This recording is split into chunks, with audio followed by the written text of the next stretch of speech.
Bonjour, je suis Reynolds Butary, votre hôte. Bienvenue à notre tout premier épisode de Maîtriser l'analyse technique, votre guide pour comprendre et naviguer les marchés financiers.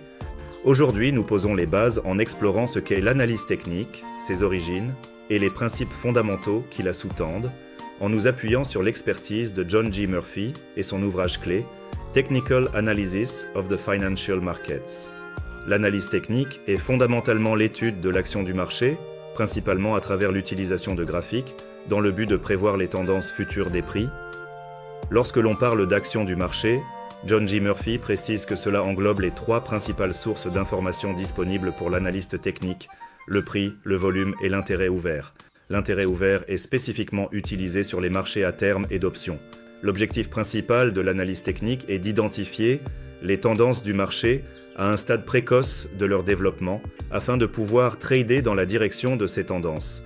La plupart des techniques utilisées dans cette approche sont de nature suiveuse de tendances, c'est-à-dire qu'elles visent à identifier et à suivre les tendances existantes. L'analyse technique n'est pas une discipline nouvelle. Ses origines remontent aux théories proposées par Charles Dow autour du début du XXe siècle.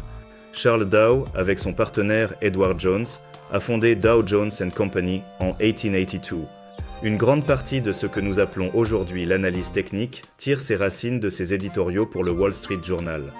D'ailleurs, le livre original de John J. Murphy, Technical Analysis of the Futures Markets, a été publié en 1986 et cette édition révisée, Technical Analysis of the Financial Markets, continue de s'appuyer sur ses fondations. Historiquement, l'analyse technique a d'abord été appliquée au marché boursier avant d'être adaptée au marché à terme. Avec l'introduction des stock index futurs, la distinction entre ces deux domaines s'est rapidement estompée et les marchés boursiers internationaux sont également cartographiés et analysés selon ces mêmes principes. John J. Murphy lui-même a commencé sa carrière en tant qu'analyste boursier 30 ans avant la publication de ce livre et son travail a évolué pour inclure une application plus large des principes techniques à tous les marchés financiers. La philosophie sous-jacente à l'analyse technique repose sur trois prémices fondamentales qui sont la pierre angulaire de cette approche. Premièrement, l'action du marché actualise tout.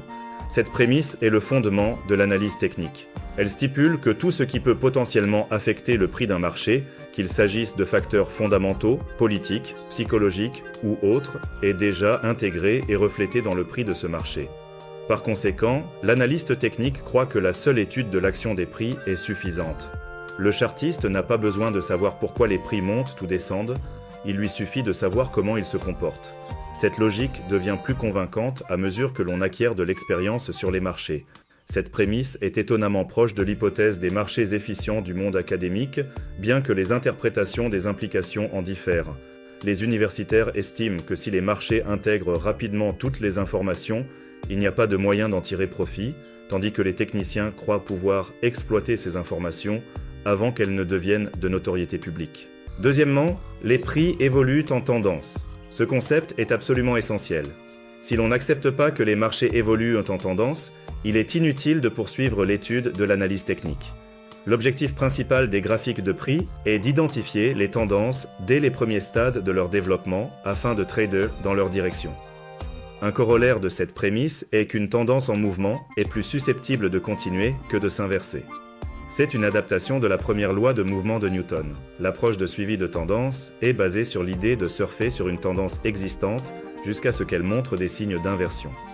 Troisièmement, l'histoire se répète. Une grande partie de l'analyse technique et de l'étude de l'action du marché est liée à l'étude de la psychologie humaine. Les figures graphiques, identifiées et classées au cours des 100 dernières années, sont des représentations visuelles qui reflètent la psychologie haussière ou baissière du marché. Puisque ces figures ont bien fonctionné dans le passé, on suppose qu'elles continueront de le faire à l'avenir, car la psychologie humaine a tendance à ne pas changer.